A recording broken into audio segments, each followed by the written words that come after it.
I do want to bring up a couple of these news items that I posted, specifically. Actually, the really relevant one is, in context of our show, none of us have shared our feelings about Cayde 6, the Cayde 6 reveal, and none of us have... What? What happens to Cayde 6? Good. Okay, well, this is going to be great. No, this is going to be great, Nick. If you're not keeping up on trailers that Bungie releases themselves, this is going to be great to get your raw reaction. So I'm not going to say anything. We're going to stop. Are we recording right now? Oh, yeah, absolutely we're recording. This is pre-show jargon. I'm going to open up the show now, and we're going to jump into news, and we're going to get Nick's raw reaction. So here we go. All right. That's awesome. Yes, I'm excited for this. Nick I purposely don't watch trailers because I don't want to ruin the game for me. Because okay, that being like said, movies release movie trailers and it shows half the movie and all the good shit, and you're like, okay, what's the point of watching it now? Let me just ask you then, Nick. Do you want me to initiate a spoiler warning and then ask you to take your headphones off during those spoilers? Because our podcast, a lot of Destiny podcasts are like, they try to avoid spoilers for the listeners, but there are some casts out there that like, no, dude, we just want to know everything that's coming, everything that's happening. And I'm kind of that guy. Drop it like it's hot. I'll drop it like it's hot. All right, Nick said it here first. You heard it here first, guys. Here we go. Go in dry. Go in dry. Oh, I missed the other way that you approached things. Going in dry. Okay. Well, you can do a little... I don't want to hock a loogie. No, here we go. All right, guys, you ready for this? Here we go. Welcome. No? Ready? You ready? You holding on to your Cayde 6? Hold on to him dearly. The news is going to be serious. Here we go. Oh, my goodness. Welcome, Guardians, to the Nerds of Destiny, the podcast that dives deep into every essential part of your addiction. Or that one game, you know, we said it here before, Destiny. Anyway, I'm your host, Blue Streak, and with me today is a full cast of the Nerds of Destiny. Down in the corner there, we've got Thanatos DB87. In the upper corner there, we've got Oni111. And in the upper right echelon on my screen, we've got Doozer. Hello. Anyway, like we said in our pilot episode, guys, it's a game-centric, specific episode about Destiny. We're fans of Destiny. We chose this platform. You guys may know us from Nerdentials Media, but we decided that we talk so much about that game that we should stop irritating our Nerdentials fans and create a separate channel for this kind of chatter.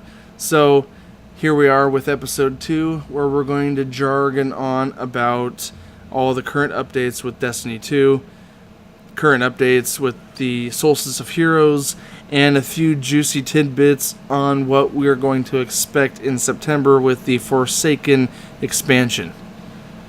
That being said, gentlemen, how has your week in Destiny been?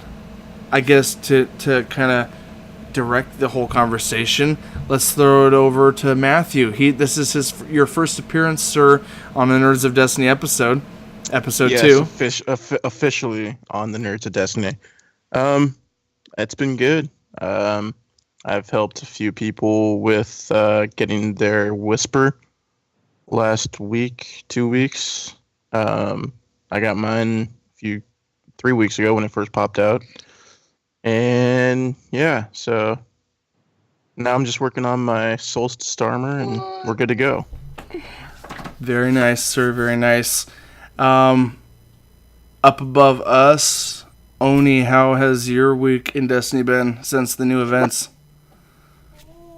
Good. Doing about the same. Grinding it out and helping people with the Whisper. That Whisper. We'll talk about that in a little bit. Yes. Good stuff, good stuff. Thanatos, how has things been going this week? I've never played the game. I'm just joking. Things have been going good. Just been grinding through that Solstice of Heroes or Heroes of Solstice or whatever it's called. Solstice of Heroes. You all know. Yeah, the grind of Doom. I think it's a good grind, though. It's actually working towards something, though.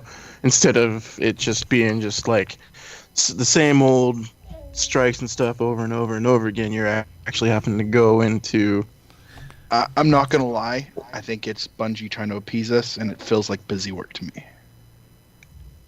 Let the salt get tossed.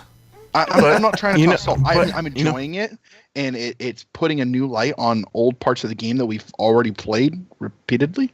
But they've added challenge to it. I don't think I'm wrong by saying that it's busy work to keep us busy while they're figuring out the ins and outs in the next drop.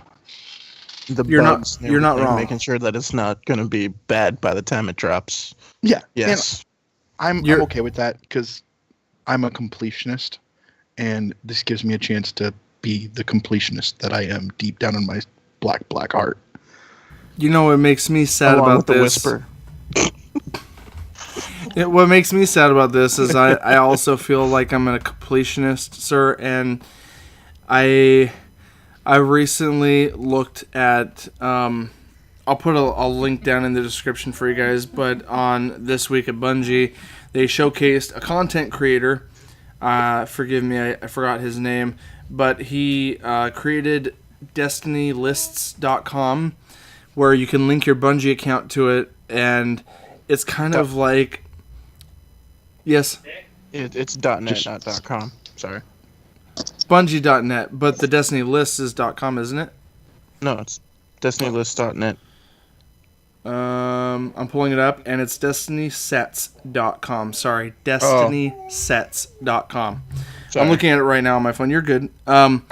So, like I said, the link will be down below. You guys can link your Bungie account to it, and it's kind of like a teaser for what Bungie will release when they release collections, which is you'll be able to look in your inventory and look at all the lists of things that have come out before, things that you've currently collected, and but this guy's just a content creator, and he went in and did this himself. He created this website.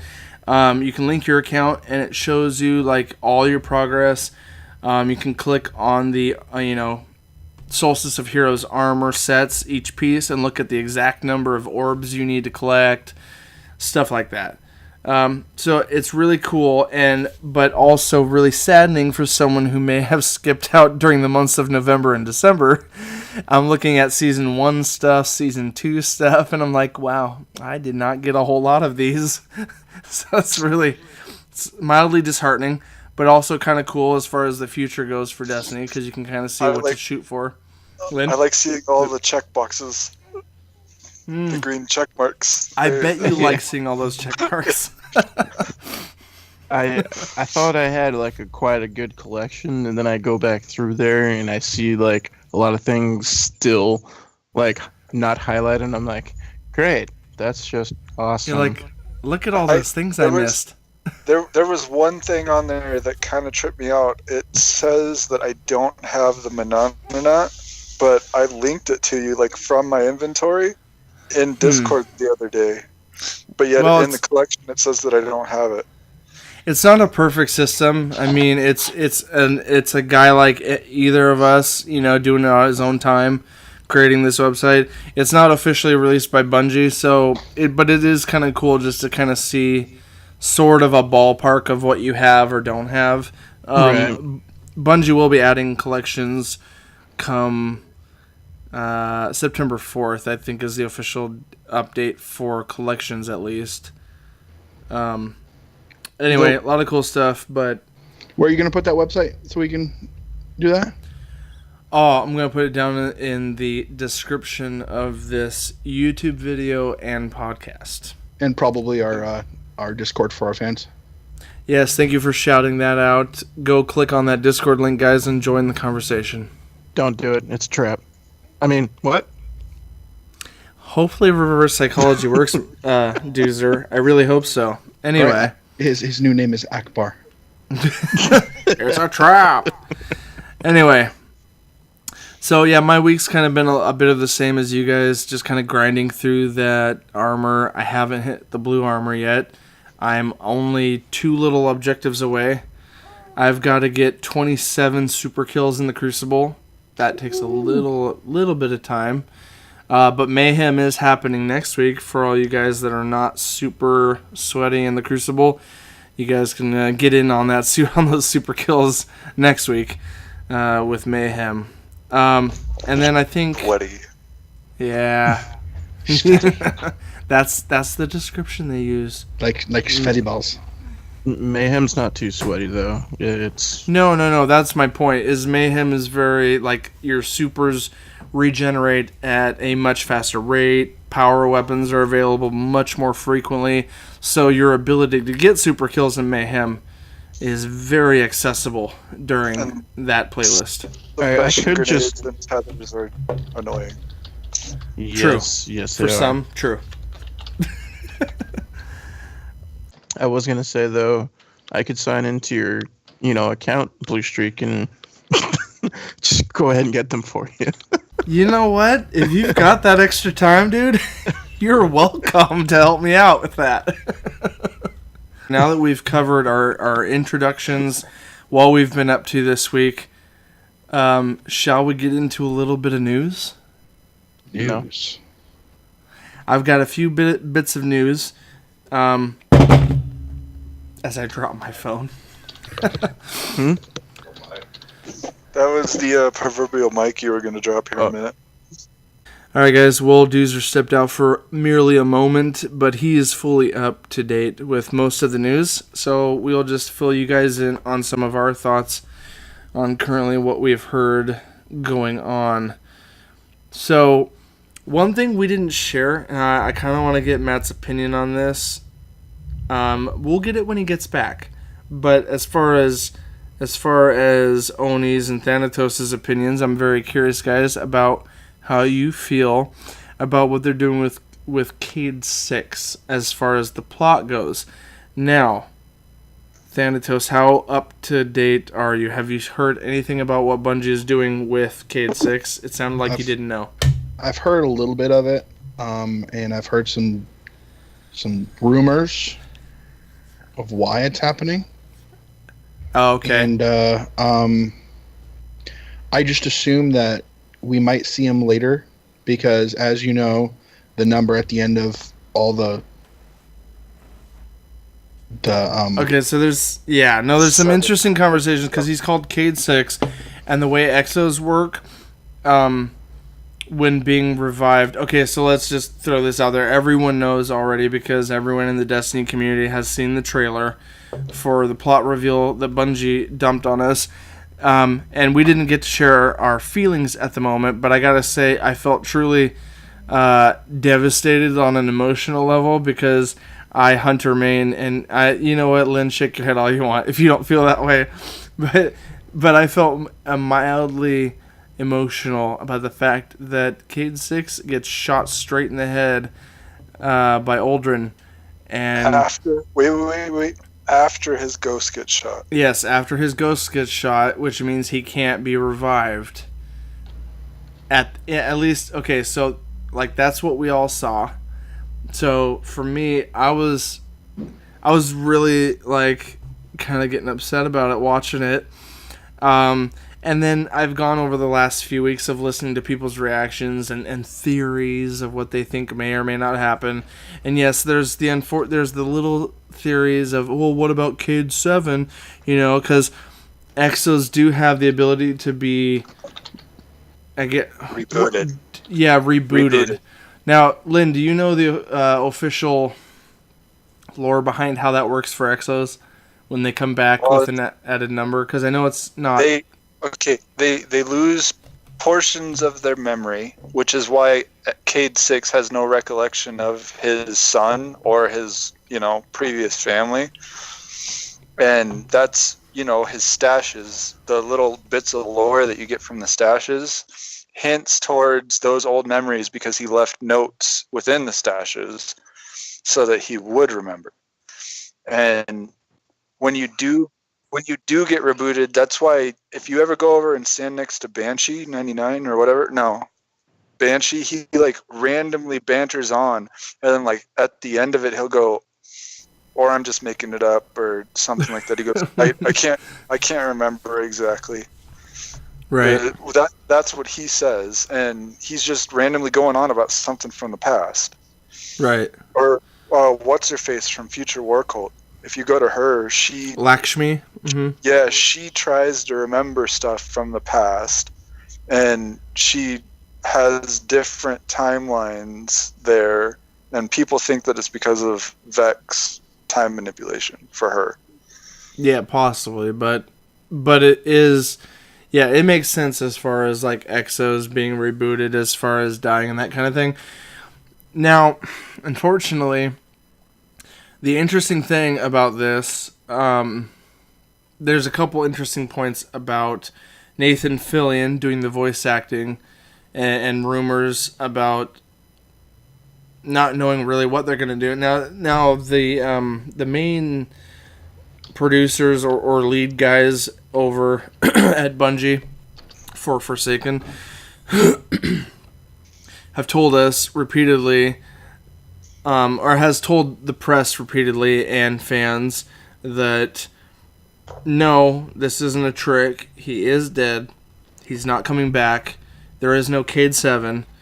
They've made all these statements, and yes, that could be a little trick of the hand in a maybe a year 3 of Destiny 2 or Destiny. There's things they could still do that may change, but for right now, they're very firmly trying to convince the fan base that this is a solid thing that's not going to change, at least for the plot of Forsaken.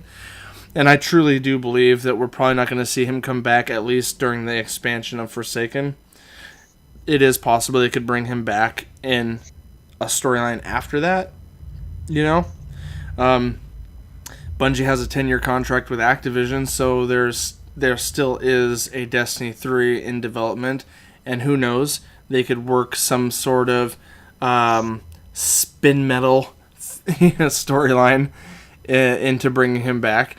But for all intents and purposes, they killed his ghost, they killed him, and Nathan, and on a side note, I'll put a link down in the description, but a recent article, and I don't remember what community player pointed this out, but at the summit, when Bungie invited a bunch of players out there for feedback purposes, like a month ago, and to play Gambit and those other modes, they heard Gambit's voice in the gameplay, and someone pointed out that it didn't sound like Nathan Fillion, and sure enough, a news article came out shortly after that saying that it was actually Nolan North that voiced Cayde 6 in this expansion, and it's purely because Nathan Fillion said he was busy with current projects and couldn't fit it into his schedule during the production of this. And that seems a little far-fetched. I want your quick opinions on this, because Forsaken's has been being worked on at least a year. For over a year. So it makes we understand they start development way in advance.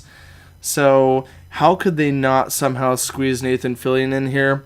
But in an interview with Nathan Fillion, he was very honest about it didn't sound like he was making up fluff or anything. He just simply stated, I'm involved with several projects right now, and I just couldn't make it. And he expressed that he was a little sad that he couldn't do that.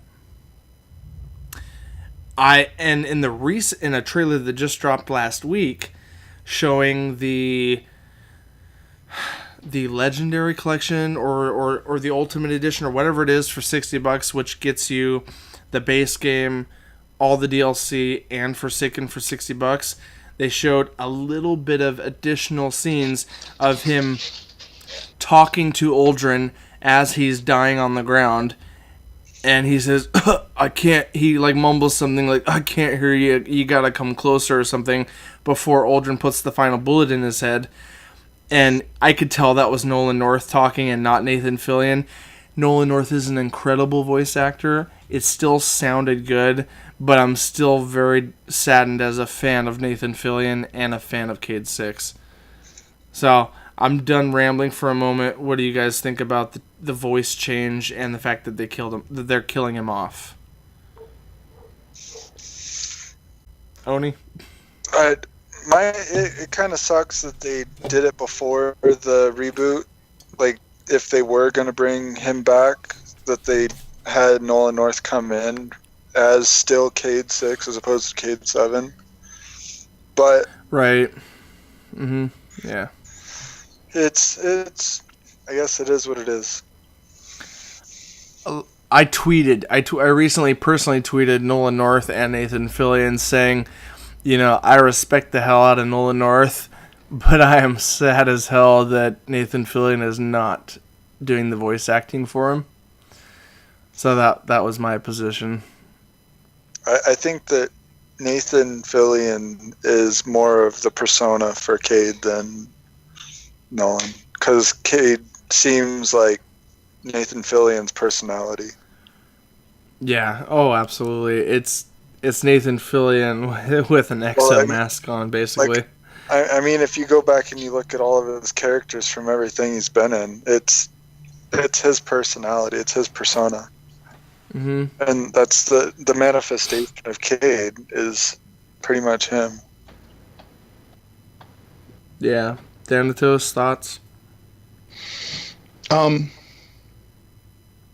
just personally think it points towards people abandoning ship a little bit. The rumors are kind of saying that Let's reaffirm that statement. the rumors are kind of saying that Nathan left. He was. Those are news to me. Yeah, and like I said, they're rumors. There's no backing. Sure. But I just personally think it might be a changing of the guard, because there is a lot of characters that they kind of push back. So there might be a reason for it. It might have nothing to do with Nathan Fillion trying to get out of a contract or anything like that. It could have anything to do with people. They realize people are kind of upset. You introduced characters to us that we haven't seen. So an obvious way to do that is to replace a loved character with another character you've been asking for. So let's say Nathan Fillion bows out with Cayde 6 being killed, and it brings the Stranger to take his place because she's a hunter. And heavily connected with Anna Bray, obviously. Any of you lore fans out there that have been keeping up to date? Elsa Bray. And just as a side note, as a father of 3 girls, isn't that funny that their names are Anna Bray and Elsa Bray? Kind of awkward. And all of the thrall and everything, all the hive are all iced over. Yes, all the enemy creatures are iced over. Isn't that weird? What kind of connection were they making there? But no, I agree with you. Man. But as far as go ahead. Can I? Did you guys saw it coming though? Didn't you? What part? With the Cayde 6 himself, or with the Jack killing Cayde 6? No, dude. Like, you must be a lot deeper in the lore than me. They hinted towards something going on with the quest within Destiny 2 called Enemy of My Enemy. Refresh my memory. Where did that take place? That is the one where you're going through when you're forced to do an adventure quest, and you go in and you get to the end where you're supposed to steal these power cells for Cayde. Okay, and at the end there is a knight, a hive knight, and a fallen captain fighting each other. Yeah. And if you kill the hive knight and you leave the captain alive, captain turns to you almost to thank you, and then just teleports away. There's also 2 more that have been introduced that are also hunters that we haven't even thought of, other than the Stranger. Eris Morn. Everyone thinks she's a warlock. She's not. She's a hunter.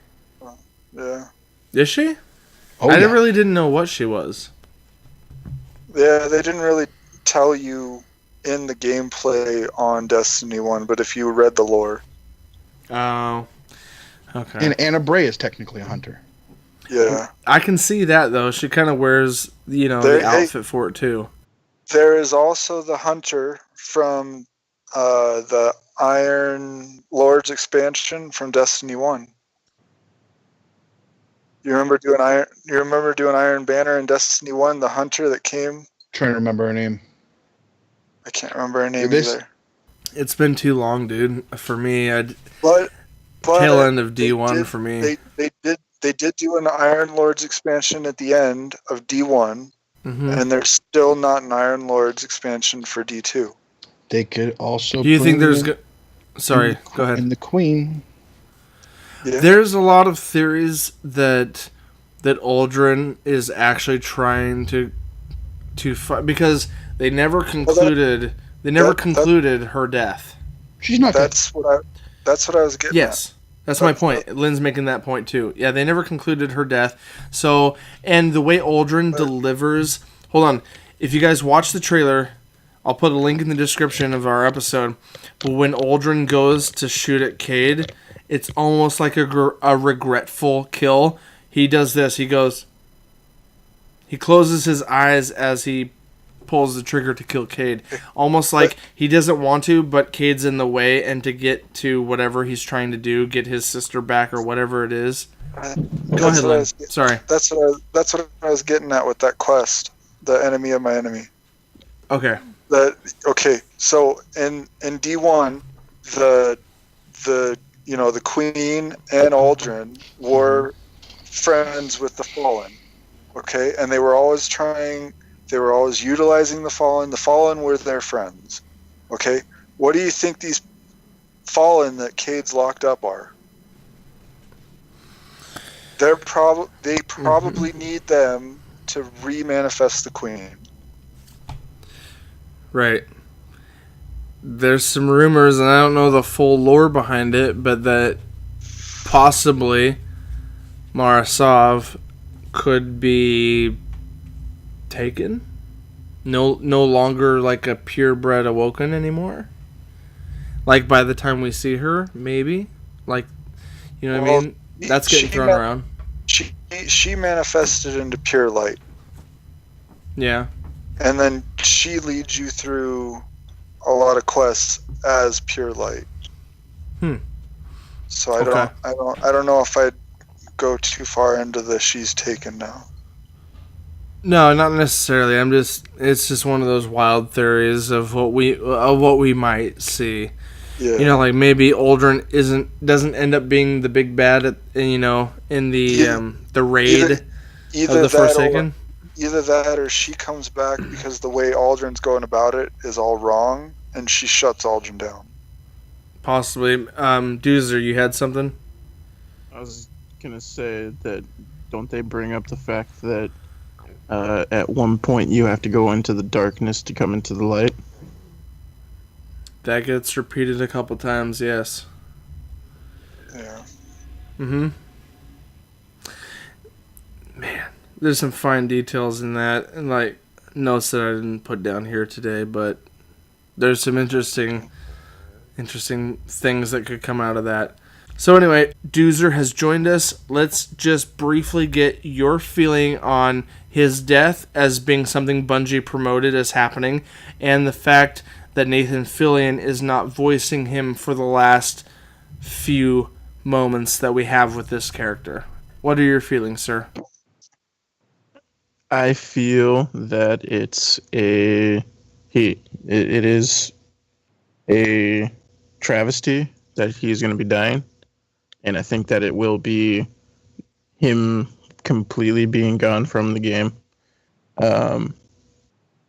Because what the trailer leads up to just seems like it's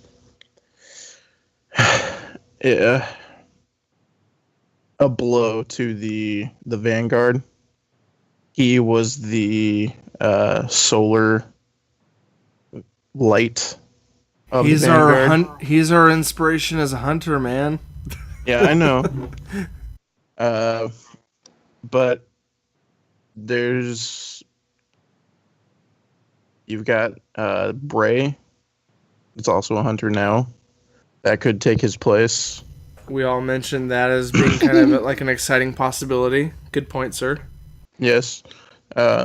Or the fact that Eris. if you play as a hunter, that you yourself become part of the Vanguard. True. I think that could be a possibility. We also hinted at maybe the Stranger. As possible replacements or something they could bring up after the Forsaken expansion. It was just like theories or ideas. I think She's not there dead might. yet. Well, no, I don't think she's dead, and I believe that she's gonna come back at some point in Forsaken, because I believe if you get all of the in D1, all of the ghosts, I believe it is mentioned that she knows Cayde 6 from way back. She's a time traveler, dude. We know that.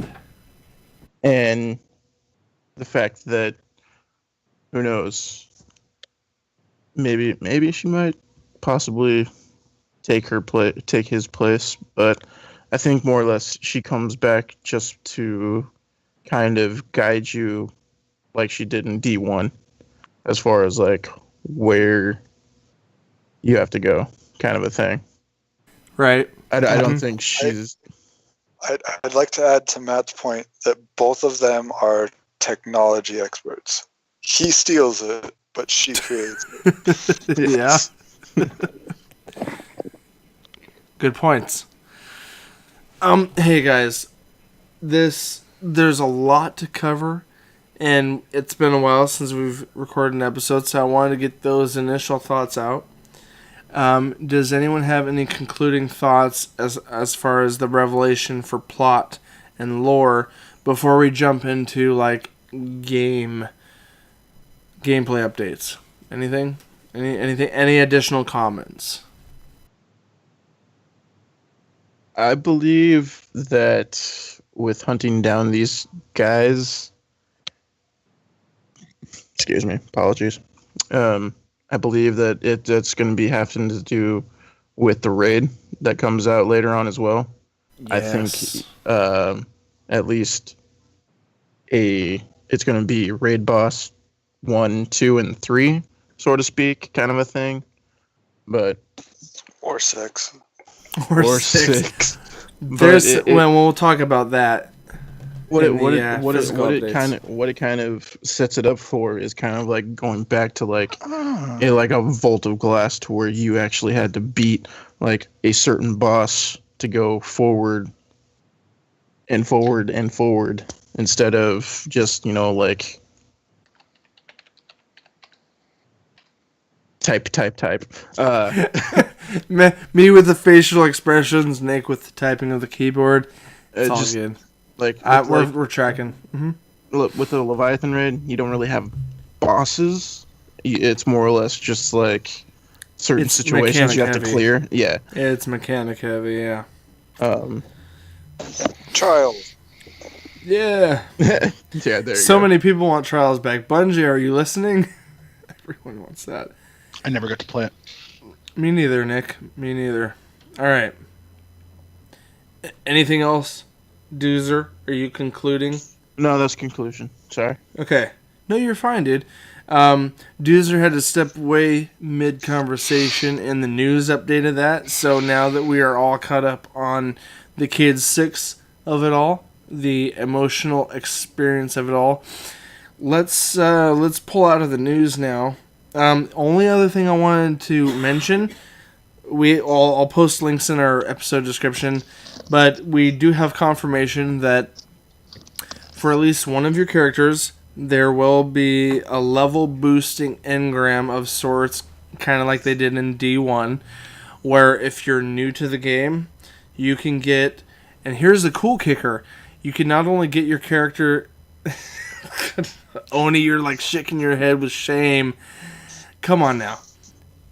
I'll get your thoughts in just a second here, because I'm curious of why you're shaking your head. But we're gonna get a booster for new players that pay $60 for all 4 of these things. You know, the base game, Curse of Osiris, Warmind, and Forsaken come September 4th. $60 gets you everything to catch you up, and then right when you jump in, I know, I get where you're shaking your head, and correct me if I'm wrong, I feel the same way. If you're a new player, experience this crap. At least play one character through the story of it, and I agree. I see that's why you're shaking your head. Because this booster, hold on, Doozer, this booster allows you to not only max level your character to the cap of currently 30, but it also lets you bypass the mission requirements and lets you just jump right into Forsaken. That is a small, for me, a personal misstep as far as like lore and story is concerned. I feel like if you're a brand new player, make it a little easier on them, but make those turds play through the storyline. Hold on. Doozer had his hand up for half a second. Did I fulfill your point, Doozer? No? Okay, go ahead. I was just going to comment that I'll use it on my Warlock because it's still only like a level 20. Like I've told Thanatos, I have never played a Titan. I will level up my Titan with that. Now, That's exactly what I was going to get at. Thanatos, go ahead. I am a Titan. Go ahead. No, get it. Make your point, Thanatos. Go ahead. He was trying to say something. Go ahead. No, I know. He had a point to make over all of ours. Go ahead. Finish your point. I was going to say I am a Titan player above all else. Yes, you and are. Everyone talks about playing Hunter. Everyone talks about playing Warlock and all this. This gives the chance that people that have dedicated all their time to Hunter and actually played through the game, or people that have played Titan all the way through, to actually be able to jump in and not feel so useless starting from the beginning with these character types. And saying, you know what? I'm a level 30 Hunter. I'm going to be able to try this and figure it out and not be so far behind everyone else that I'm playing with. I felt the same way with D1 because I got one of those. I got one of those boosters after the Taken King expansion. Go ahead, conclude. Thanatos, anything else about that? I waited till the end of D1 to start playing, and I got all those boosters. I played one character all the way through.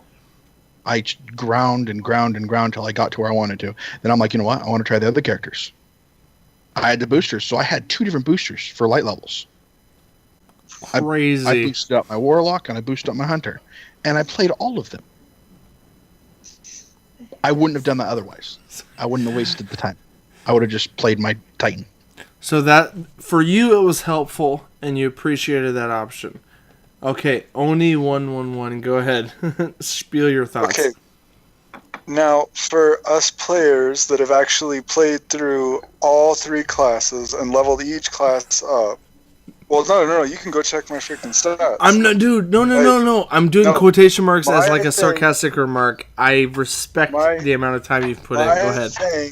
My thing is, you need to play it from level 1 and level it all the way up to understand how your class works. You can't just jump on a Warlock in freaking WoW and get max level in WoW and be a professional Warlock player, or even know how to do a dungeon or a raid. You'll be trash. You'll be trash. But I understand that. Doozer, hold on. Okay. I just wanted him to finish the point. Go ahead, dude. Sorry. No, you're fine. Go ahead. I lost. You're good. Just go on. No, that was your point. You feel like a new player needs to experience it one time through, at least one time through. Go ahead, dude. Even if it's the new class, you need to learn how to play the class from the beginning. Okay. I mean, if you get everything handed to you right at the beginning, you're not going to understand how things synergize. You're not going to understand what things at what point of what fight you're going to need to use as opposed to other things, or what pieces of gear work better for certain instances and what doesn't. Right. That would make sense to me if they made different storylines for each class, but they don't.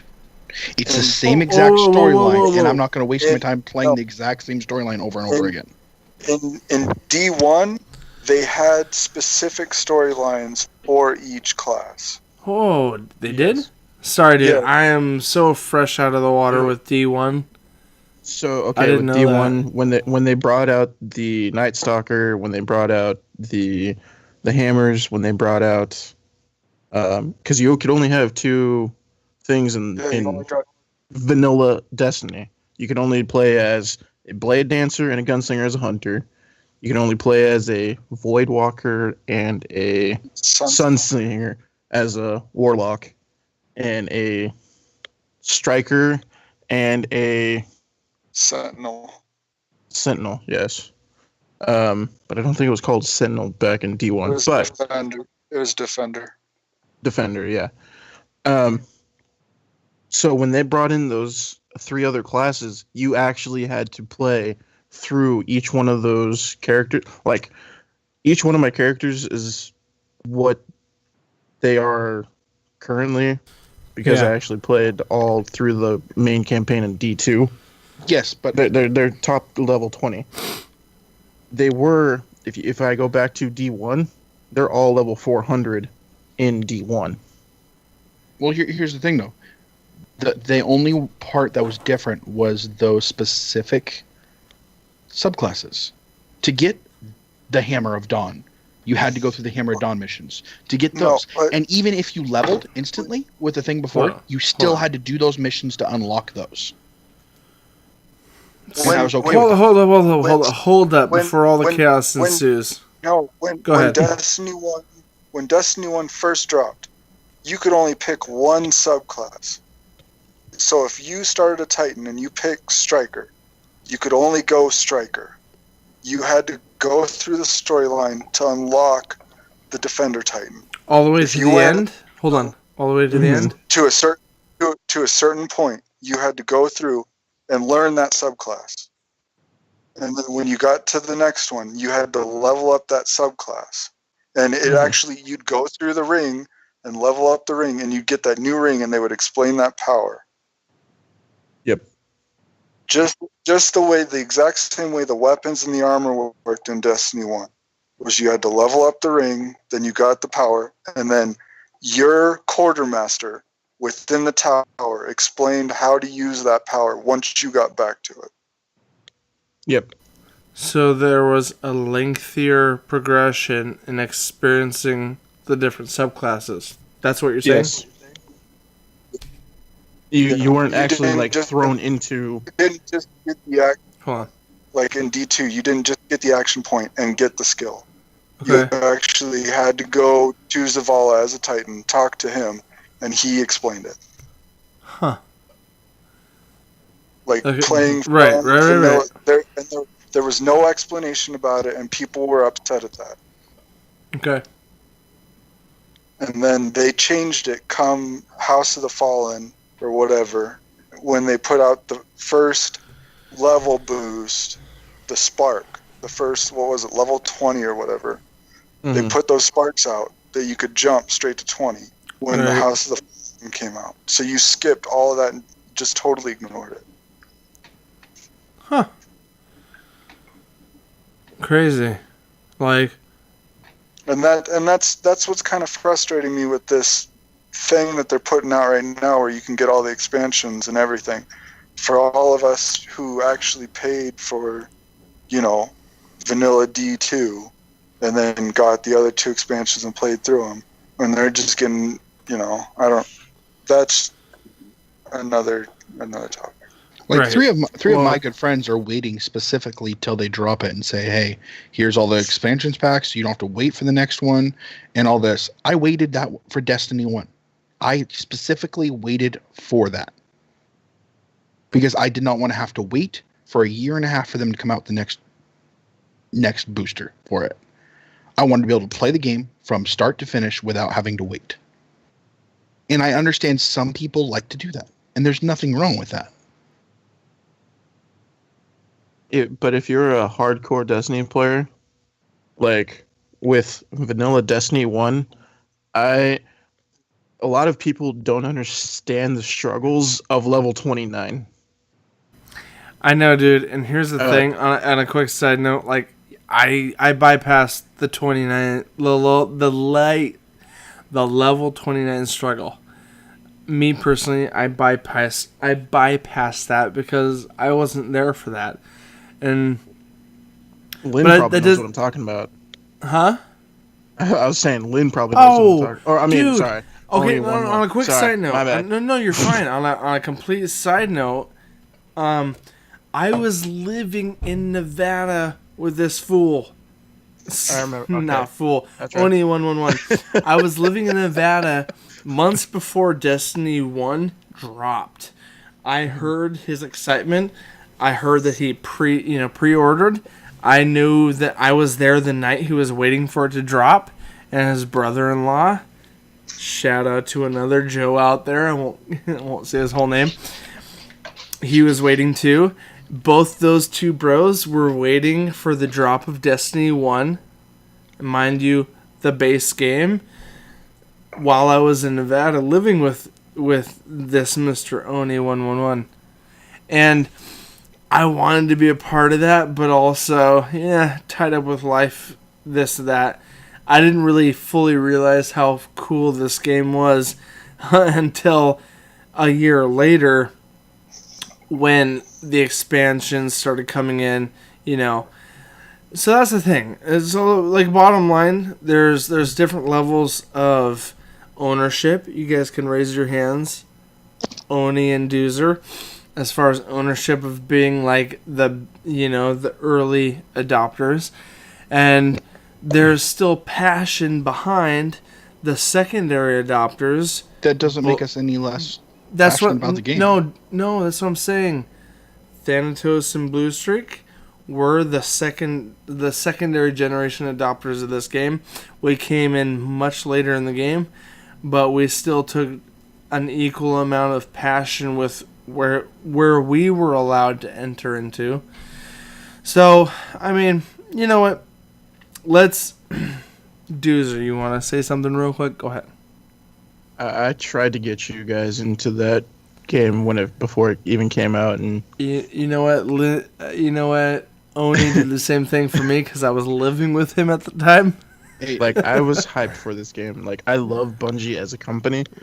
And when they dropped D1, was... No. We're all Halo. No. We're all Halo partners here. Matt, Doozer. What? I was opening night at GameStop for this game, for Xbox 360. I played it for the first 3 months when it came out, and none of my friends played it, so I dropped off. Oh, this is a very dark, sad story now. I almost missed Emmett's birth because I was getting the game. Yes, you did.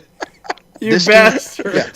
This game almost completely passed me by because this is a social game. I'm sorry. Yeah, it's a first-person shooter, but it's a very social game. It is. And I'm sorry, it's not fun unless you have friends to play it with. And all my friends didn't freaking play it with me. At the time, hold on. There were problems. In my excuse, when they dropped the Xbox One version, I went to Xbox One. That's the only reason I couldn't play it with you. Regardless, let's not muddy this episode with semantics about console choices and next gen choices, because yes, Bungie released the game during mid-console release. Come on, let's not be crazy. We got a PlayStation guy up here in the upper corner. I know. And but the three of us are Xbox. Let's not bring in that. He has the 360, so he could have had both copies. You know what? I'm not gonna fault him. I'm not gonna fault him for choosing Sony, because there are a lot of fantastic exclusives for Sony. When they first did it, if you picked one, you were stuck with the one. Yes, that is very true. I know. And when you switched from old gen to new gen, if you went to new gen, you couldn't go back to old gen. Okay. No. I have to moderate slightly here because we are. The only reason why I got defensive is it felt like I was being told because I didn't grind from day one to infinity. No. That I was Okay. less Loser, of a player. hold up. Thanatos wants to express his feelings. Hold Okay, on. I'm sorry. Go ahead, dude. Go. And that's the way it was coming across, that we're less of players because we didn't grind from day one. I had other shit I was doing. Me too, Yeah. but I'm also regretful, and I don't think they're that hateful. Thanatos. So let's spread the field here. Go ahead. My thing is, I don't feel you're less of a player. I feel you didn't experience things the way that we did. And Right. Going into D2 the way that you did, you don't see it as you experience things that others will not experience by doing that jump. Well, here's the thing, though. I make it a habit because I'm in the software industry. Yeah, I'm in the software industry. That I wait for a while after new software comes out to make sure they work out all the kinks, all the bugs, everything. That's even with games. Okay. I don't buy the game, try to buy the game when it first comes out, because they're going to have server issues. They're going to have issues trying to get everything off the ground. I don't want to have to wait through that. The game should be complete when I pick it up. I see, and I agree with you, Thanatos, but there are three of us that are not on the same playing field as you. Hold on. My thing is Go ahead. Are you going to wait until WoW has released their final expansion to actually play WoW? No, I was a beta tester for WoW, and they destroyed the game, and I'll never touch it again. That's a completely different topic. Hold on. Go ahead. But see, you were there for the experience. And that's what I'm In the getting beginning. at. We were there. We were there for the experience. And Yes. that's But I expect more out of Bungie. All of the little bumps and struggles. You can't. Hold on. You can't just. Hold on. You can't just blame Bungie for any of this. No. You also have to go with Activision on this, because Activision is more of the Sorry. They are no less of a player than I am. I'm not saying that. I'm saying I've experienced all the ups and downs with the game, and I still enjoy it. Okay. And Lynn I just want to speak upon Lynn's behalf that Oni111, Lynn, is a true Destiny fan, not Bungie fan, not Activision fan, but just a straight up Destiny fan, in that thick and thin, he's played the game regardless of its ups and downs. And I respect him completely of that. I don't want you to remove yourself from that I've position. also acknowledged the downs. I would like to point that out. Right. You're not ignorant. I'm not saying you're ignorant to the downsides of the player base, and I respect that. Real quick, let's get a quick poll here. Doozer, go ahead and speak your mind real quick. I wasn't saying that you guys were any less of players either. I wasn't trying to come to that as a cross. What I was trying to say, more or less, is the fact that when they bring out this new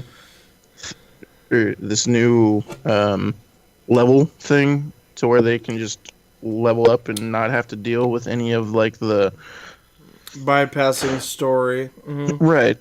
You don't understand what or how each character is going to maneuver. I hate the Warlock, but I will still play a Warlock through a story just so it will be, at the end at what it should be at. Granted, it's not, like I said, I'll use that little upgrade to bump it up to level 40 or 30 or whatever the heck it is when they drop it. But that's just for this game. I went through the full D1 experience with that Warlock, and it just, you have struggles with each character. If you cannot play a character, then you're not going to use it as much. I can't use a Warlock. Warlocks, I can't. I'm useless. Titans, I'm okay with. Hold up. Yeah, right. When I started the game, I understand what you're talking about. When I started the game, I played through that first level of each character. I played Hunter first, I actually went Hunter first before Titan. I enjoyed it. I'm okay with that.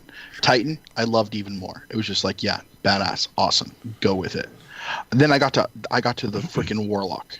I got to that point after you clear that part and you're going through the hangar and you got to make your first jump, that little floaty shit. I'm like, nope, turn it off. I'm done, and I haven't gone past that.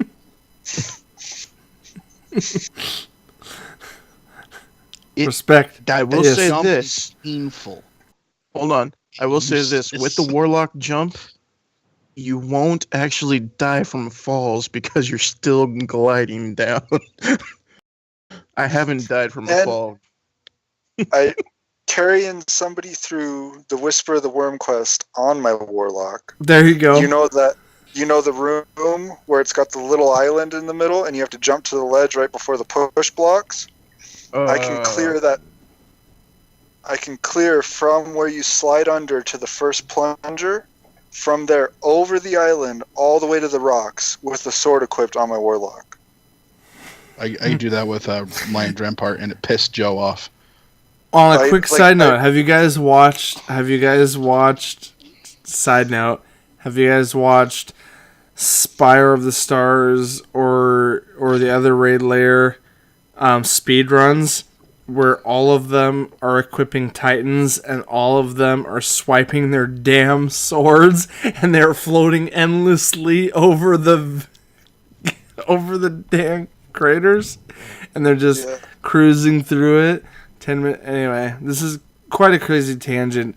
Let's find a good spot to wrap up.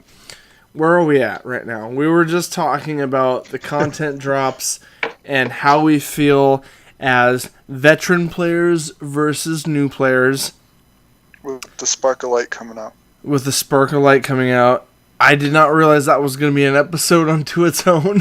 It has its place. That's all I'm saying. Right. And here's the thing. I think it's our job as veteran players to just encourage those new players that are utilizing that spark, because we're going to use it on the second or third class that we're not maining. I know I am. I've never played a Titan. I'm going to use it. Lynn is on a different plane than me. He does all three classes. Can I get like some silver dust or something for it? Right. Yeah, the amount of time you've put in, you should be rewarded with some. No. What's bright dust? You should be rewarded with bright dust because that's currently the most used currency in Eververse. I like his idea of getting silver. Yes. No, equally the same thing. Yes, silver. Yep. Yeah. Equal to the amount of the game that's coming the out. amount of time you've put into 3 separate characters, you should be given some silver for that. And I mean, all of them are about the same light level too. So in all fairness, come on. I'm disgustingly grossed out by that. But you do you. And I will say this: if you go onto Twitch and you watch people that are Destiny players, like King Gathalion, Professor Broman, Giggs, those guys, Broman, Giggs, they have PC characters, all 3 characters maxed out. They have. I'm PS4 personally upset characters. by this. They have their PlayStation and PC. They have 6 different characters maxed. And Xbox. They have. Don't even go there. I'm crying. I don't want to talk about it right now. Those kind of players, they get paid to play. They don't have a life other than playing the game. Not necessarily. Hold on, Matt. Wow, Doozer, there's a small point to make that they are streamers and we're not streamers in the sense that we don't get paid to do that. This is true. But if Professor I could get paid Broman, to play video games all day, I would. He is actually a college professor. Gathalion actually works for an electric company. Hold up. On a side note, I'm not dismissing their credentials. I'm also not dismissing their credentials outside of playing this game. But as far as the community is concerned, all they know these players as is their streaming personalities. Right. So it makes sense that they have this many characters maxed out and they have that much time to spend. Let's do a quick brush over. Okay, Go ahead, Oni. You want to make a final point before we move on to other things?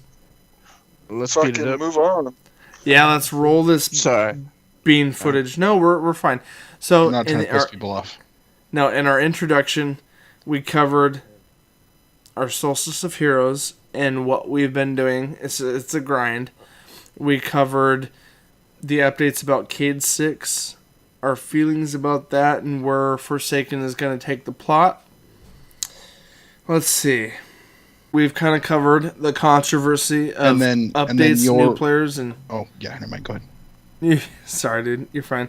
So, we've covered our thoughts on the plot, the Forsaken update, the current update, the fact that it's a grind.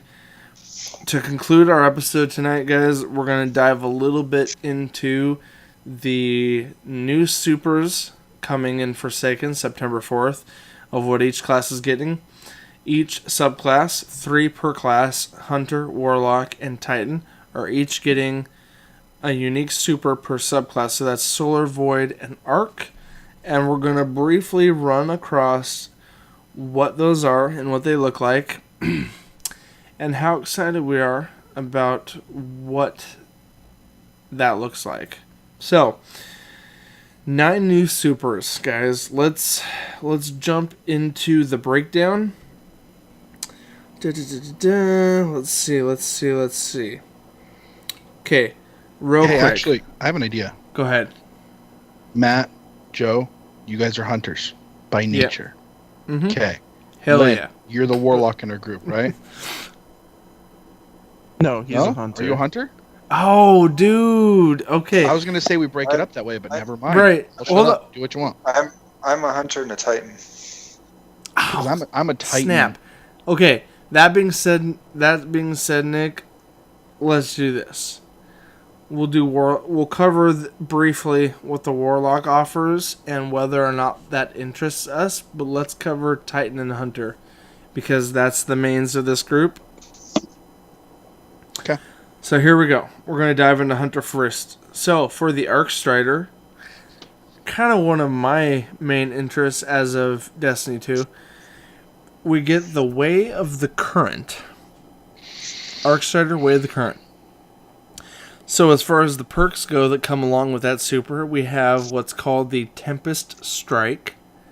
It's a melee ability that requires you to slide before unleashing it, but it delivers an uppercut that juggles enemies into the air and leaves a trail of arc energy behind. This is kind of interesting.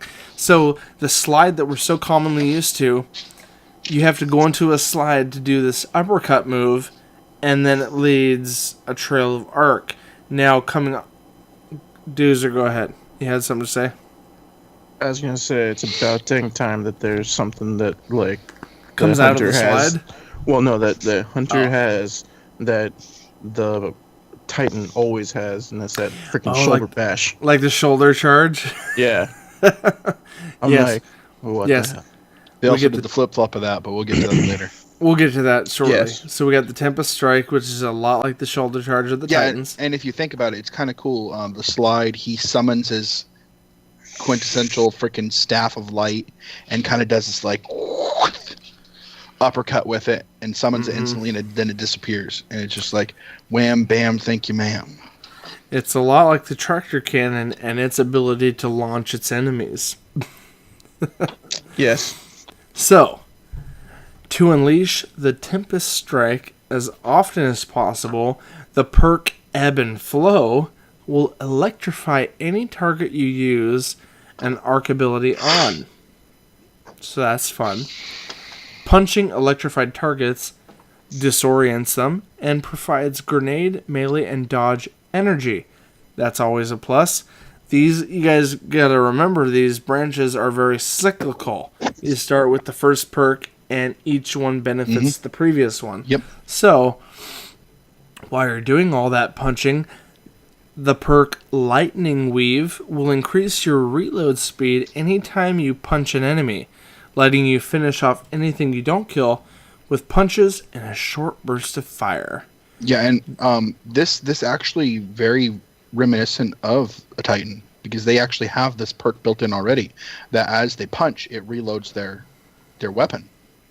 Well, every class has, I think, 2 of those. It either reloads your weapon or it regenerates your melee. Am I right or wrong? Doozer. Wait, what was that question? I was going off something else. Well, you waved your hand. You can dismiss my question. I mean, Do you, Boo? So, this kind of reminds me of Bungie to a T. If you go back to Halo 2 days in their multiplayer and you hit BXR, it was like a melee strike to the face. right, you knock out their shield or majority of their health, and then a few taps of the gun takes them out. Right. Yes. Let's really quick. I don't want to.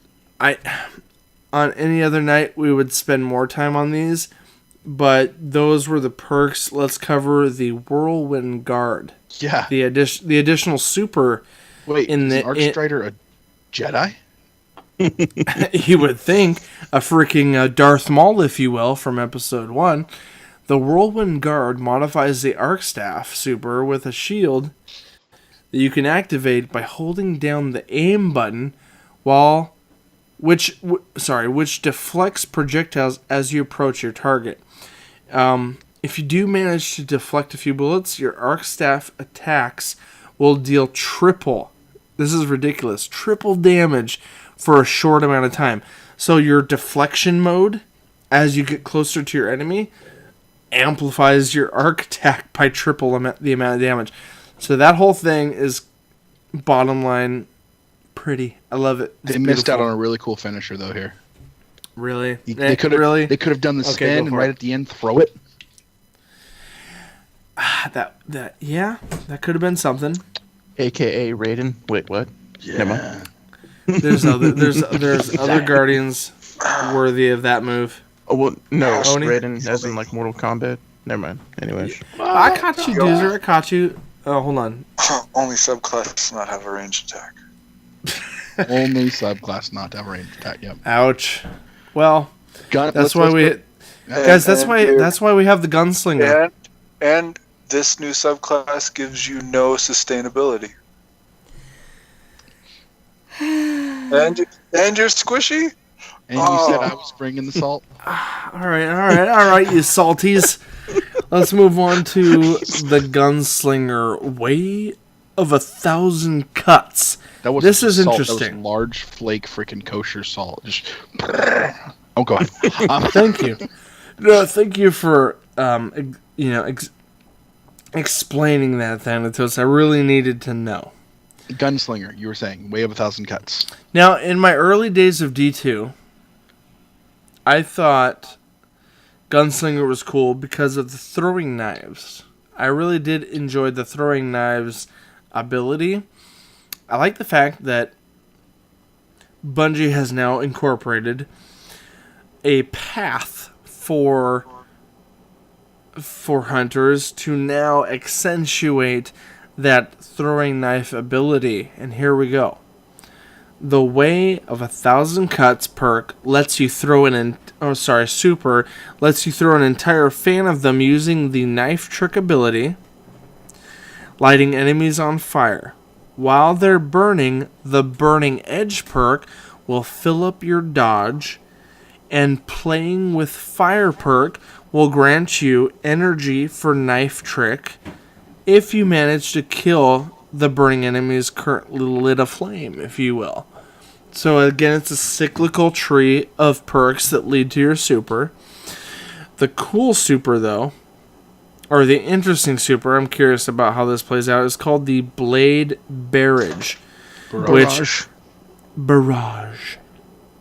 Which sacrifices some of the utility of the golden gun for knives at once while in the air.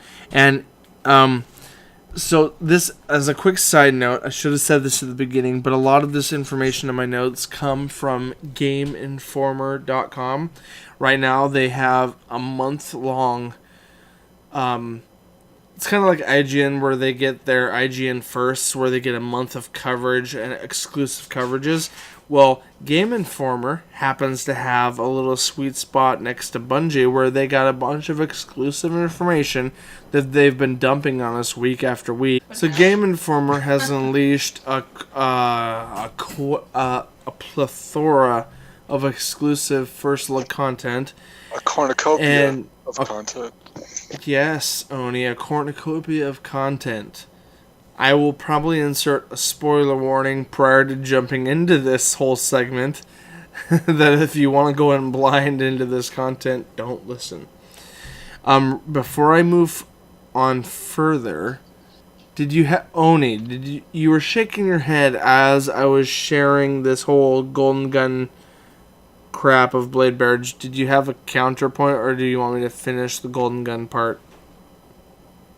No, you're good. I can talk to you about the knife juggling afterwards. I was telling Matt about it earlier. Okay. Nick was quiet when he jumped in. Is it detrimental to our listeners? Do they need to know this, or is this just a side conversation? It's just a way to have infinite knives right now.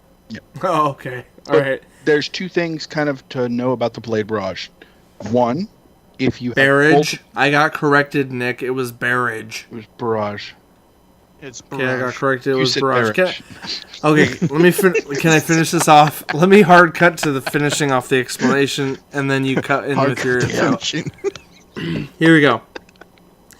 The Blade Barrage sacrifices some of the utility of the golden gun for pure damage, letting you fire several knives at once while in the air. In Game Informer's playtesting, because we're quoting a little bit from their information, they were able to fire one volley of knives in front of them, then turn around and fire a second volley. So it's kind of like you can kind of get two hits, or two directional hits with the super. You can take out, maybe a knight in front of you and then quickly turn around. It's kind of like the I'm trying to blank here. What's the arrow shot super of hunters? What is that? The void. Stalker. So like Night Stalker with the shadow shot can shoot several times in different directions. So it's kind of a little bit of flavor of that, but with like with the knives. A built-in quiver. I know, it's crazy. Well, all right, I'm gonna pause real quick because I feel like Thanatos had a few statements to make. yeah, I actually watched the video from the devs on this one, and this one was kind of interesting. The way it works, they might Game Informer might have played through it and saw it work that way, but the way it was shown in the devs videos and the way they were describing it is if you have multiple targets, they'll do a barrage of blades, which will fly out. All of them will home in and hit that one target.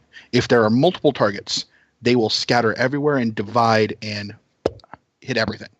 I'm gonna briefly stop you right there, and I will put a link down in our description that the same video I watched it several times to see that there was a quick throw, and then it was literally a very split half-second turn and additional throw of more blades. So I think that's what they're talking about. I don't think there's any targeting to this. I think it really is you need to skill level, aim at the direction you want to throw these blades, and that you get two opportunities to do that based on what I saw. The devs were saying it was made to be Hunter easy mode. It was meant to auto lock on everything. It seriously looks like Fan of Knives. Yeah, sure, absolutely. Mm-hmm. Yeah, it's meant to auto target, so the hunter doesn't have to think about it. They go into their ultimate, they jump in the air and go kill everything. So basically, the hunter turns into Gambit and just throws out a fan of cards. No, you're fine.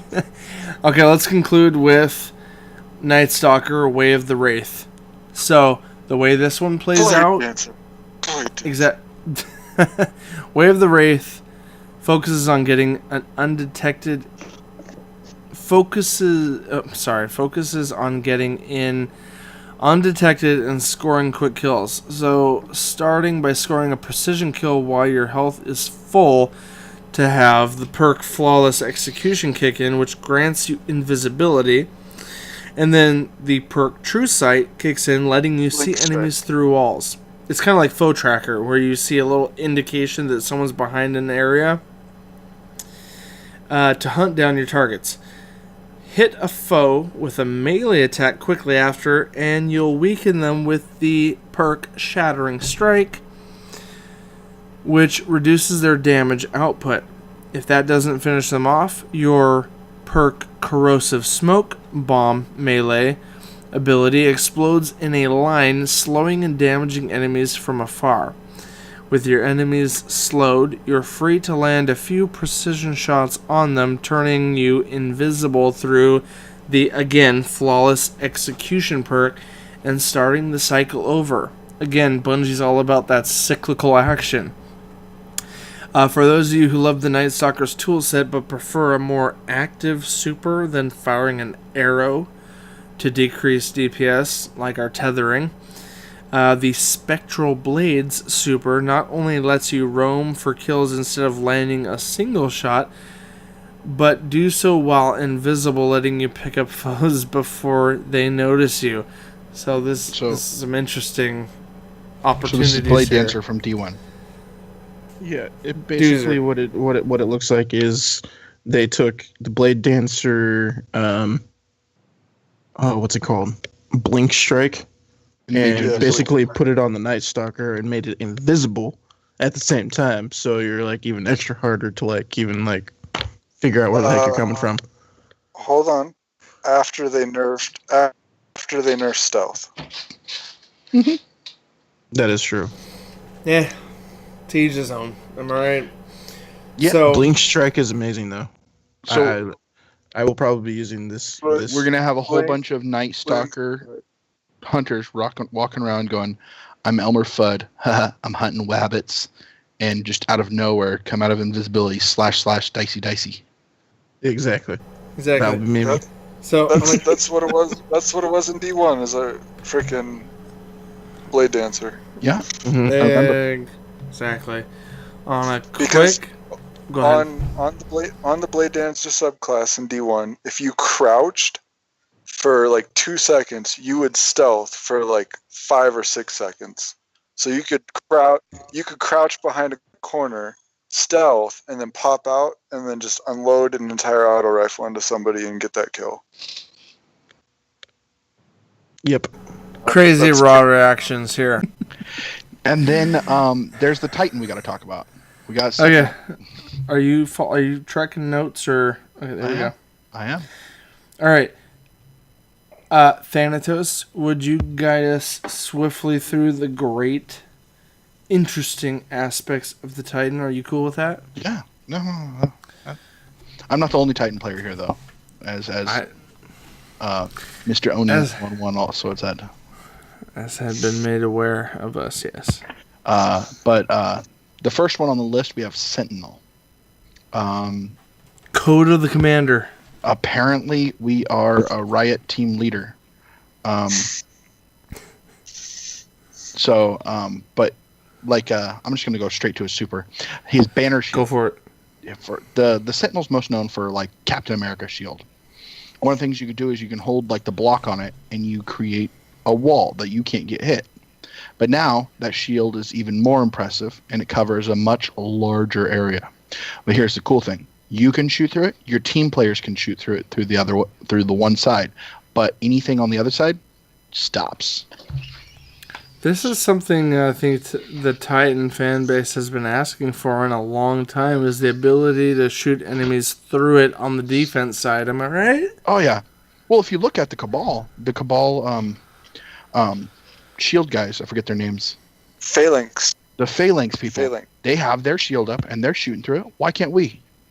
That makes sense. Okay. But also it's kind of like a classic tactic that a lot of players have been wanting anyway. You know what I mean? Like, I've heard it. No? Oh, I was shaking no to my wife. Sorry. She asked me a question. Right. But think about it though. The applications of this are going to be endless, especially in team games like control.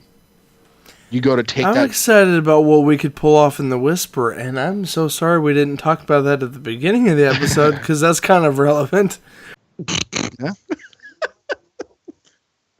It seems like every new class is getting like a new grenade or some sort of perk that goes along with that. And the Sentinel's new one is Controlled Demolition. I like so it. you plant a detonator on a target, and then you shoot it, and it creates this bubble that fills up, and a boom. That resupplies any of your team members, heals you and your allies, also granting grenade energy. And along with that is if you use your Tactical Strike melee ability, it'll cause that to make a void explosion that lands and spreads to other people. And it just like this purple ooze starts going to other people that you could shoot and expand and make bigger and explode and explode and explode. Oh, I love that purple ooze. Yeah, I can only guess what that's going to do with something like Graviton Lance. Yeah. Right? Yeah. I heard some creepy squeaking of a door opening earlier. I don't know who that was. More purple ooze. What? Shooting purple ooze with more purple ooze. Yes. It'll be very oozy. Purple ooze explosions. So oozy. Okay. All right. Now, the one I'm actually more excited about than any of the others is actually the Striker. I thought I was going to be really excited about the Sunbreaker, but we'll get back to that. I'm also... Let's call it Code for Superman. Yes. Hashtag Code of the Missile. Yeah. Dude. Code of the Missile. It's a perk that was in D1 that they needed to bring back. As you Our crash veterans land nod into your their heads. enemies. Yeah. It's a whole bunch of these different things, but Code of the Missile is actually one of the perks. It's your melee. You could be running, you have your normal shoulder charge and all this, so you're running, you jump, and then you hit your melee. Your guy's going to launch in the air, come back down, and slam. Boom. And it just makes a nice area of effect, gives the Titan a little bit more of a feel of going in like a wrecking ball. Or like, Superman. They're going to wreck you. The Titan launches into the air like a flipping superhero from... Well, that's Thunder Crash. They're not... Oh, go ahead. Okay, they are putting it on the super as well, okay. Yeah, you have your super, and then his melee. His melee is also that Code of the Missile, where you jump in and go, raw, bam. The scene I was thinking of is the Titan being able to launch himself into the air, then quickly fly through the sky like a freaking missile, and then choose where to drop himself into the mist. That is his Hashtag Joe's drunk. What? I mean, that is the super now. But his melee. Call it what it is, dude. But sorry, Thanatos. I was describing what I literally saw in the trailer, dude. No, I saw it too. Along with the melee, his melee for the new super. I mean the new subclass. You pretty much get a mini Fist of Havoc. You do that one blast. You just jump up in the air and go, bam, slam into the ground. All right, but the Thunder Crash. Oh, Len, go ahead. No, you're good. Keep going. Okay. Keep going. Sorry, dude. Don't be disrupted. Go ahead. The Thunder Crash, just like Blue Streak was saying, you're going to pull Superman, Neo, whoever is the bigger badass than you want to call out. You're going to jump up into the air. You're going to fly around, find your destination, and hone in and go, bam, causing a mass explosion. Instead of multiple Fists of Havoc slams, you get one nuclear blast that you just boom. Yeah. You're hyper maneuverable. You get to fly around really, really quickly. And this is going to give them some mobility that the Titans haven't had. Is everyone okay? I just want to applaud you, sir, as being like a trooper while I'm being like my drunk photographer shenanigans and like flashes and my 7-year-old coming out of her bedroom talking to mommy. All right. While Amy drops her Switch on the floor. Who knows what she was in the middle of. I applaud you, Thank you. Nick, for maintaining solidarity in your commentary while all this crap is happening around you. No. I'm a hard cut here. Yeah. Okay. All right. And Oni 111. Let's bring it into some hammer time. Sweet. Moving on to the Sunbreaker. It's called the Code of the Devastator. First off, I want to say the Titan gets a ranged melee, finally. You get to throw your hammer like a throwing knife. Well, hold on. Nice. Was that not the case before? No. My bad. Now, when you do throw this hammer, it will stay wherever it lands, and when you pick it up, it fully recharges your melee ability. Okay. Now, the first synergy perk that goes good with this is called the Tireless Warrior. When you pick up your hammer, it causes you to heal yourself or start health regeneration instantly. Causes you. Like it's a mistake. It causes you to heal. Yeah. You accidentally heal your health. Okay. And then the next perk going on from there is called Roaring Flames. Each solar damaging kill with the throwing hammer ups to triple damage buff. Nice. Dang. So if you get one solar hammer melee kill, pick it up, get another solar melee hammer kill, pick it up. You can get it to stack 3 times, kind of like Chains of Woe, or that other the Hunter precision shots to the head, where it causes your super to recharge faster. Epic. And then the super is called Burning Maul. The super is a siege hammer, which creates a giant flaming hammer, kind of like the one from the Iron Lords expansion from D1, where you get that giant two-handed hammer. The thing I've been waiting for. Right. The Titan spins around, doing a cyclone. You repeatedly tap your primary fire. So, like, if you tap the primary fire on the weapon, you'll spin around doing like a tornado attack, kind of like a whirlwind for a warrior or something.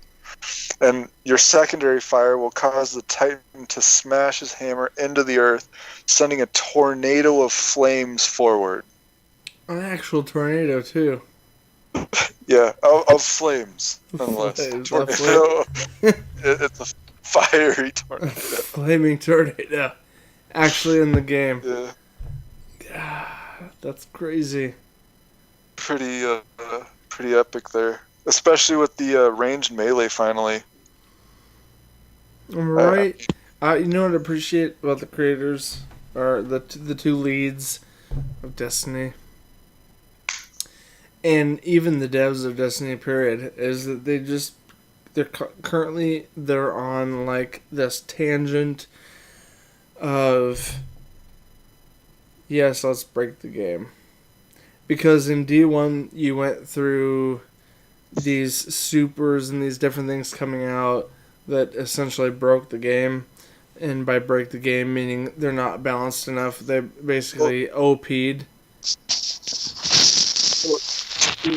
Your point right there, Nick, right at the beginning of D2, Nick was saying that he didn't feel that the subclasses were where they should be. You remember? Oh no, and that's what they're bringing it to. And in D1, from the beginning to where it finally got to, it just felt like, it's a long way to the top if you want to rock and roll. Right, but that's what they're saying is like they made their adjustments with base game D2, and they thought that was the direction people wanted. And granted, it was backed up by Activision a little bit, wanting to like broaden their audience and bring more casual gamers in. And then Activision and Bungie saw, crap, our game is losing its momentum because it's more inviting to casual gamers, but we're losing our hardcore base, the people that stream this, the people that play this as a hobby, the people that log into this game daily. And yeah, and they're like, obviously we made a mistake. Activision is like, you guys need to fix this. We're on a 10-year contract. Bungie's like, we know. And so for the last year, they've been working towards what we're seeing now, which is that whole, the hobbyist gameplay, the streamers gameplay, we're giving you such a reason to grind for things that doesn't seem monotonous, that doesn't end with a few hours of gameplay and we're done. Okay, we've covered everything. Anyway, sorry. It was like they were thinking, like, what's happening to our game? We need to fix it. I have an idea. Give them a big fucking hammer. And we're like, yes. Or bring the grind back. Yeah. The grind in general. Now instead of Captain America, now you're going to be Thor. All right. Let's briefly wrap up with Warlock, because even though none of us are maining Warlock, I don't want to dismiss. I might after this. If I hit it? Okay. Are you alright if I hit it, or do you want to hit it, Nick?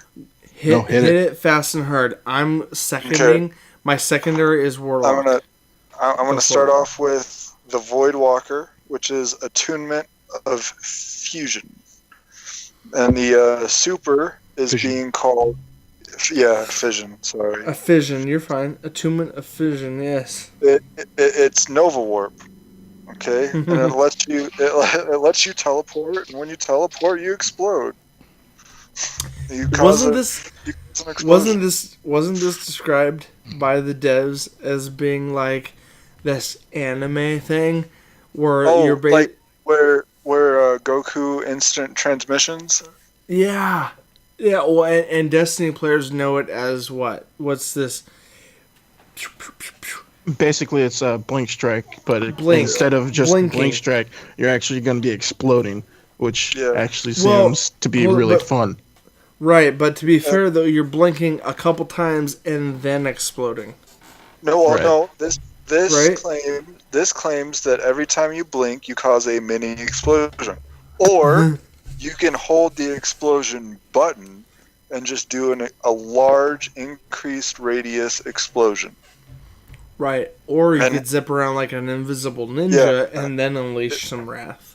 Yeah, you can tap it to just teleport, and each time you teleport, it causes a little mini explosion. Ba-boom, ba-boom, ba-boom. I love that. That makes me excited to just try it out, like mess with it, you know? Right, and then the melee is getting changed to Atomic Breach. The Voidwalker melee attack generates a void explosion ahead of the Warlock. So that range to the Warlock melee that everybody was upset about is just getting further exacerbated here. Or, as a secondary option, you could turn that into a Handheld Supernova, the grenade. Kind of like consuming the grenade? Kind of, but this is the melee. So it's going to be like, I want to say, if we're sticking with the anime references here, it's going to be more like a Rasengan from Naruto. Yeah. In all fairness, a mini void explosion in front of your hand, it's going to be like that. Yeah, absolutely. And then the first synergy perk is going to be called Handheld Supernova. Isn't that classic? Right, holding the grenade button will allow you to eat your grenade, also like Devour from the other subclass, which causes explosions when victims explosion and within the vicinity of the Warlock. So like a localized. Love to see that on yourself. I gotta watch some montage clips on YouTube or something. I want to see that happen. You know what I mean? You know what I would like? Yeah. Go ahead. So you know what I'd like to see that they haven't done in Destiny? And it would make sense to put it like on the freaking Sentinel. Remote explosive. Like one of his grenades. He throws it, he can hit the button again, and it explodes it. detonate it, like kind of like you plant C4 and then run away and then explode it from a distance. Yeah. Kind of like plant it on like control point B or something. Yeah. You know there's a bunch of you and blow it up. Yeah, I got you. That'd be pretty sweet. Why haven't they done that? Because that would be broken as shit. Yeah, yes, it will. Here's the thing, though. If any class needs it, it'd be the Sentinel. Hey, No, if any Let's- class needs a good freaking grenade, it's a freaking hunter, because the hunter does not have any kind of like Titan grenade that sits there and like does electrical damage, pulse grenade. You know, It doesn't have the pulse, the vortex, or the fusion grenade from the Warlock. No, you can Hold on. just tether us. Yeah, and prevent Let's- you from using your supers and the other ability. I hate Hold on, hunters there- for that. Okay, hold on. I'm Hold on. Can I move on to the next perk? Or Yes. Go for jump in. Go Drop ahead. it like okay, that. the next perk is the sustainability perk, which is called Dark Matter. Void ability kills will restore ability, energy, and health. So similar. And grenade energy. That's ability. So you're going to get melee, Right. you're going to get And grenade, you're going to get super, and you're probably going to get rift, I assume. Mm-hmm. Right. Yep. But Rift, melee, grenade. the big thing there is the health regen that they have on pretty much every other class, except for the Cataclysm one. All Now right. you covered fission. There's two other trees we could follow: the Attunement of Grace, or which is Dawnblade, or the Stormcaller Attunement of Control. One I kind of wanted to mention was Attunement of Control, because we've got a freaking Iron Man death beam in this one. Can I hit the Grace then? Yeah. Go ahead. No. Go for your attunement and control before you. But where it's Okay, real quick. We'll hit this with, as you kill enemies, they may drop Ionic Traces, which as a perk refills your grenade, melee, and rift super energy when collected. That's the Pulse Wave perk, correct? Pulse Wave will give you and your allies a speed boost, Oh, okay. actually.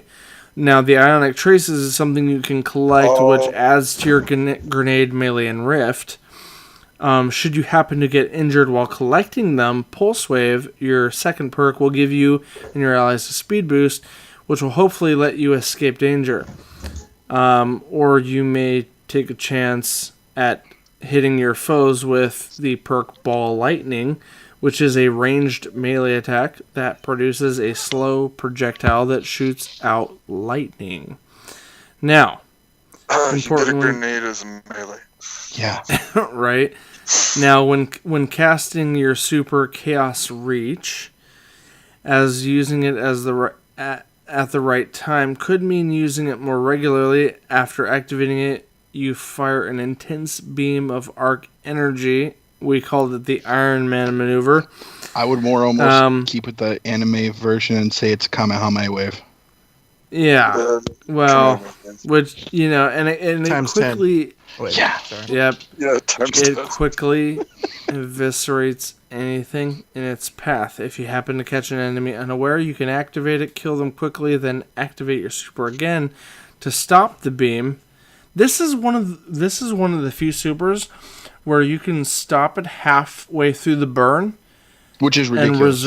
which is crazy. No other perk or subclass offers this, where you activate your beam, you kill what's there, and then, hey, Bungie decided let's let them stop it mid-burn, and it's already halfway built up, so we'll just let it accumulate as is actively, and so half the amount of time to build it back up to a full super is available. This is ridiculous, and this is with the Stormcaller Attunement of Control subclass. The Stormcaller lets you stop the death beam halfway, quarter way, whenever you decide to stop it, and then you can build your super back up at that point. You don't have to start from the base. That's crazy to me. But it's only allowing you to kill at least maybe only one person while it's active, instead I of mean multiple. right, but that's true with any super though, Doozer. I mean, think about this. If we could shoot off one gunslinger golden gun shot and then stop it, be like, oh, there's so many times we activate our super at the wrong time. Maybe we get one kill or we get no kills, and we're like, okay, now I get to wait for the burn to finish, and then I have to spend 3 minutes waiting for my super to build back up. Or you only get one, or you only get one shot, and then you gotta wait for all of it to come back. Or you get one kill, and you wait for that super to burn down, and you're like, cool, now I gotta wait again. This is one of those rare exceptions. I'm just throwing that out there. Okay, Oni, real quick, moving forward to wrap this up, you wanted to talk about Voidwalker? No. Dawnblade. No, Atonement of Dawnblade. Grace. Atonement of Grace. Yep. So Okay, my bad. Go ahead. The melee ability, it burns enemies and buffs your allies. Kind of similar to like what Empowering Rift does, where it buffs your allies' attack damage. And then the next perk is called Divine Protection.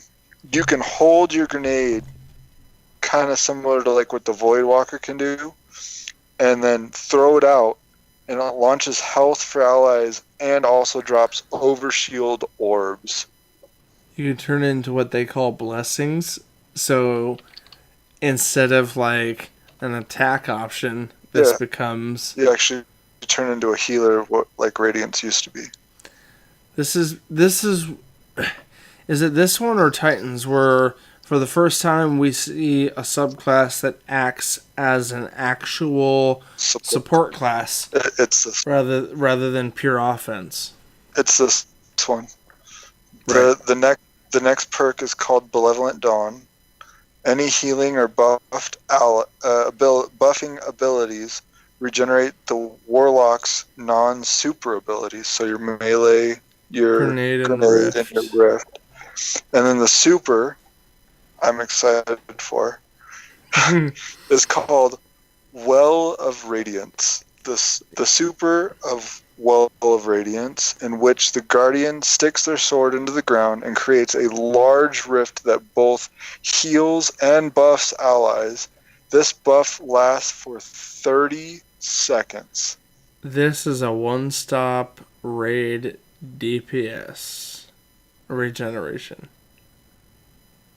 So you not only generate overshield orbs, but when you do use those abilities, you get your non-super ability back, and you create a healing and empowering rift with your super that lasts for 30 seconds.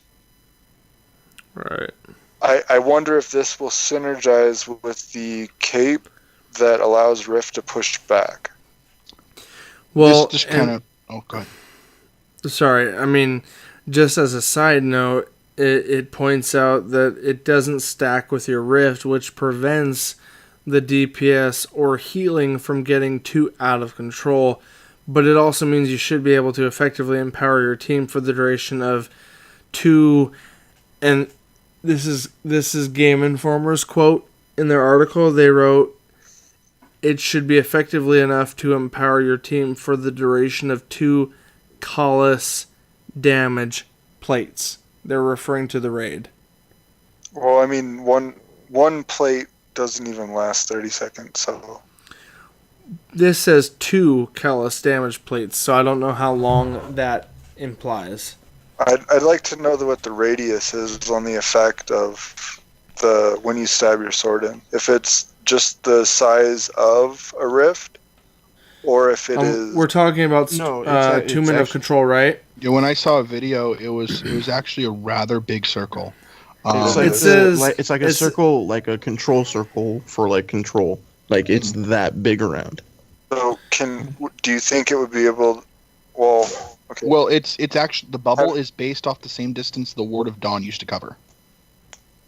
Okay, that won't hit 2 plates then. This says The Well of Radiance super is a one-stop raid DPS and point control super. By planting your Dawnblade into the ground, it casts an enormous rift which both greatly heals and empowers allies. It doesn't stack with your rift, which prevents the DPS or healing from getting too out of control, but also means you should be able to effectively empower your team for the duration of 2 callous damage plates. It should cover the length of 2 plates in the raid of Callous. No, the duration. That's what I just said. No. The duration of 2 Callous plates. Duration is time. I was making That's what I just said. Time, not the space it's covering. That's what I was. I know. The only description we're given in Game Informer article is that it casts an enormous rift. Is all that it said. It doesn't give the exact amount. When I saw the video for it, it looked like basically like a control point, as big as that type of rift. Right. Meaning you could have like all 5 of your team members within a vicinity. Yeah.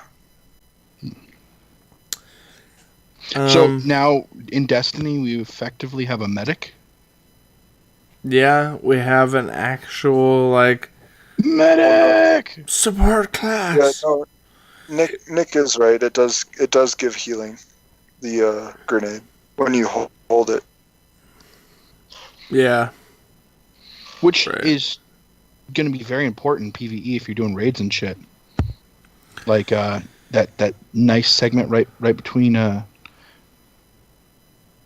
escalation waves. If your party's almost dead.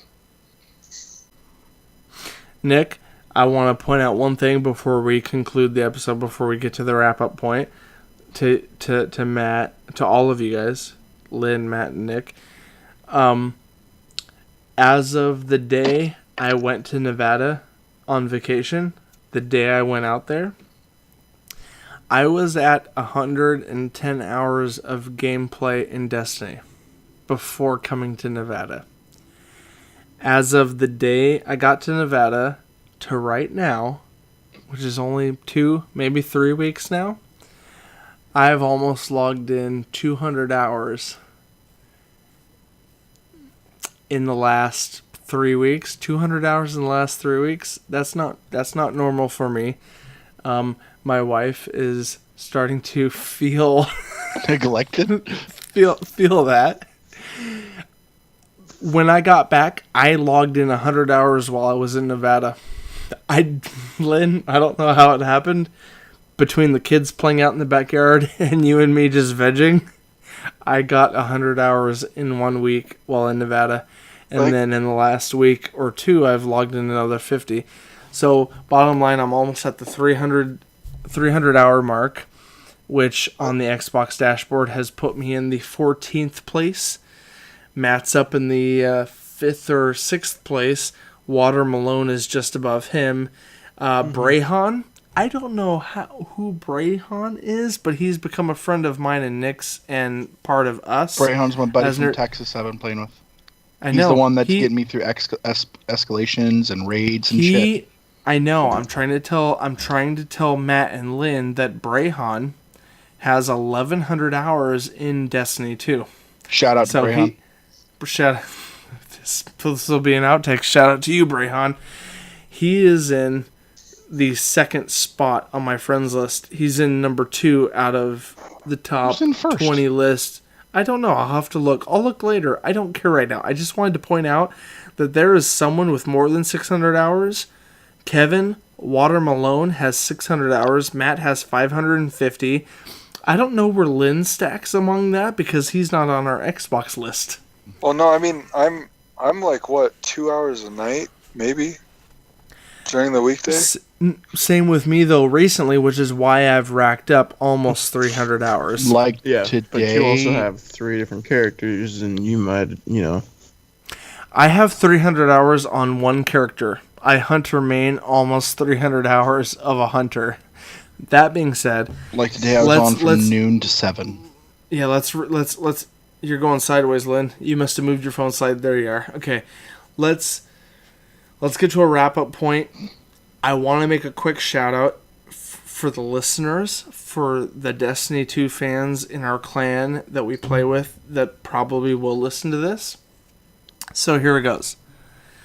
Alright guys, so here's the thing. We've been running long. We covered, the supers. There's a lot of content we didn't get to yet. I'm going into a moving phase at the end of August. Hopefully I'm moving into a new house where, I'll have a permanent recording location. We'll be able to do this more often. And I should have done this at the beginning of the episode, but here's the thing. If you guys are part of our clan, Nerdentials clan on Destiny, or if you're our friends on Xbox Live, I want to get a personal shout out to a few of you that we've been playing with fairly consistently, and that me personally, and I'm sure Matt and Nick, Doozer and Thanatos, can agree upon this, that we've had a blast playing with you guys. Correct me guys if I've missed anyone, but I would like to give a shout out to Brayhan from Texas. 777. Yep, I'd like to give a shout out to King Ruben, basketball player extraordinaire. Thank you for joining us in our late night adventures. I even played with King Ruben. Lynn? Seriously? When you were here. When he was on your Xbox. You're right, sorry. Shout out to King Ruben again. Oni111 jumped on my account when I was in Nevada, and he got to play with him. So shout out to you, bro. Shout out to a couple classic guys that we play with often. I'd like to give Dr. Confused and Water Malone. It's Water Malone. Water Malone. K-Dog. We've done some collaborations with you on Sea of Thieves. Shout out to you. We've had fun with you guys on Destiny. Am I missing anyone else right now? I've got 2 for PlayStation. Okay, Lynn. Oni11. Give a shout out to your PlayStation peeps. I got EK00, who's Jamie, and then Ken Angry. I know Ken Angry. Those are the ones that I play with the most. And True's been putting on some time. Oh, True yes, Alpha. we can't forget True Alpha. He's on our Discord, and we've played a few things with him on Destiny. Shout out to you, dude. Shoot.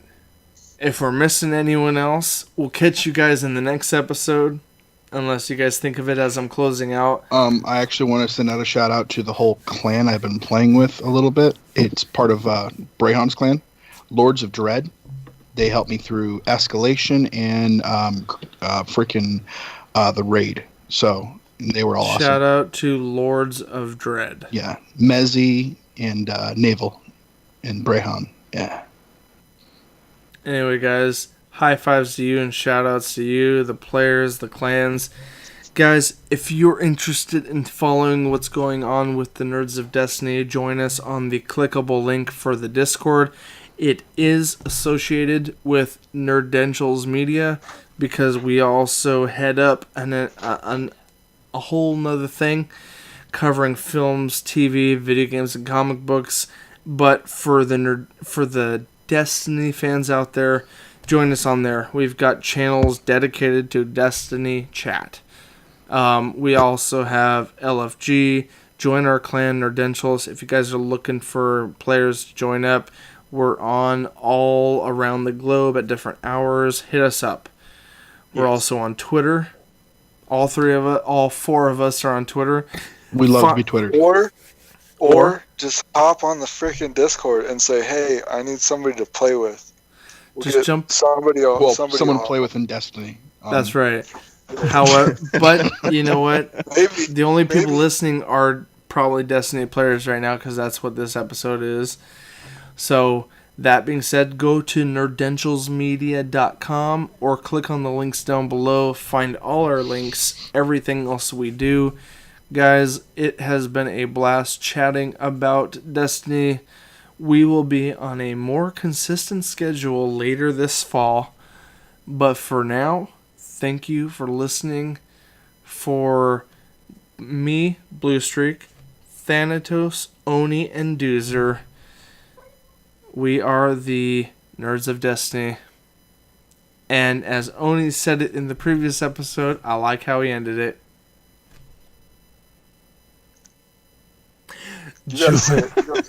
Join us in the next reset. Oh, there we go.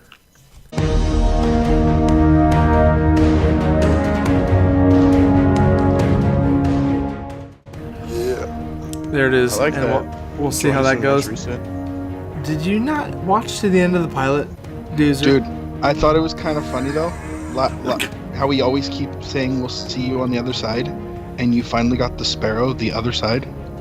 So you're actually on the other side. Finally, he's on the other side. It's precious, isn't it?